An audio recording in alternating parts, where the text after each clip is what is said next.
NASA's Wallops Flight Facility in Virginia.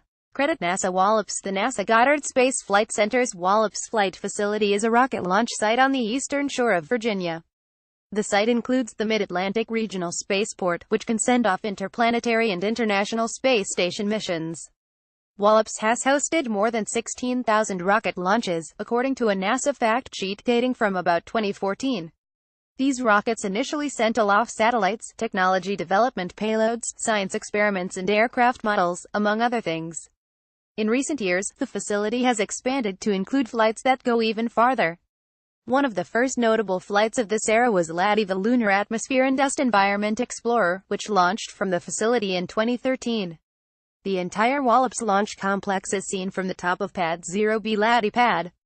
Credit Ken Kremerk and Creamer.com. The center was created in 1945 for suborbital rocket research. At the time, scientists were studying the upper atmosphere to prepare for eventual space missions. With the first Soviet satellite not launching until 1957, and the first American satellite not until 1958, these suborbital rocket flights, balloons and aircraft were the only means by which scientists could understand parameters such as wind speed, temperature and solar effects in the atmosphere. The facilities at Wallops were initially managed by the National Advisory Committee for Aeronautics under the Langley Research Center. NASA was established in 1958 and took over Langley and other NACA facilities. The Wallops facility operated under NASA headquarters in Washington, D.C., until it became part of the nearby NASA Goddard Space Flight Center in 1981.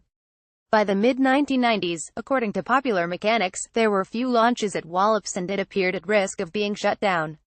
In 1997, however, the Virginia Commercial Space Flight Authority, also known as Virginia Space, was granted a license to operate a commercial spaceport at Wallops, alongside NASA. Virginia Space had a reimbursable Space Act agreement with NASA to use the land at Wallops, and also obtained a Federal Aviation Administration license to launch into orbit. Since then, according to Virginia Space, it has been working on expanding the Mid-Atlantic Regional Spaceport, also known as MARS. Today, MARS has two launch facilities, one for mid-class rockets, and one for small-class rockets, as well as associated infrastructure. NASA's Wallops Flight Facility in Virginia has set a new Guinness World Record for the most rocket engines fired on a single flight. On September 16, 2015, the facility's sounding rocket team launched a mission that included the firing of 44 rocket engines. Credit NASA. Chris Perry. LADEE was the first U.S. moon mission ever sent from a location other than Florida.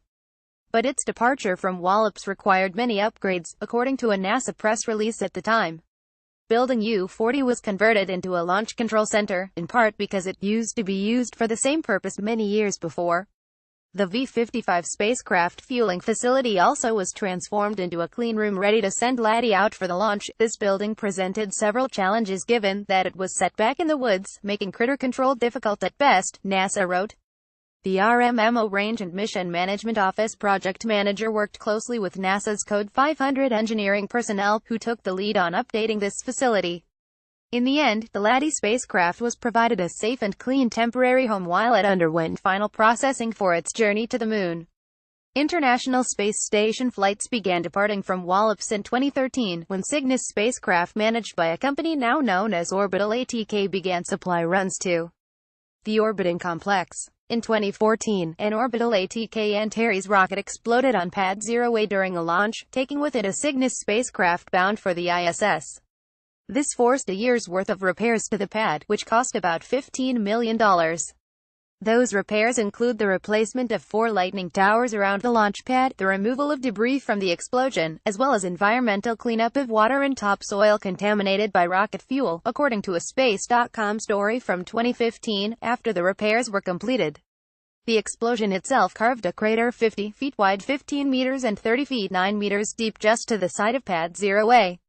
Here are some of the other notable programs at Wallops. According to NASA, this does not include items such as range monitoring or ground networking, NASA Sounding Rocket Program, and Earth and Space Science Research Program that is used for space programs, the Department of Defense, other government agencies, and the scientific community at large. Fields of research include solar physics, planetary atmospheres, and high-energy physics. More than 2,500 missions have been launched under this program.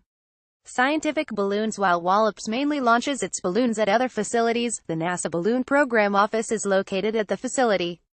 Roughly 25 scientific balloons are sent out every year from areas such as Palestine, Texas, Sumner, NM and other countries. Research aircraft. Wallops Aircraft Office is responsible for several NASA aircraft and airborne science missions. These aircraft include P-3 Orion, C-130 Hercules, C-23 Sherpa, UH-1 Huey and B-200 King Air. Small Launch Vehicle Research. This is an office that is trying to make it easier for small payloads to launch into space by providing support all the way from preparing the payload to helping it in orbit. Additional resources. NASA Wallops Flight Facility. Wallops Flight Facility on Facebook.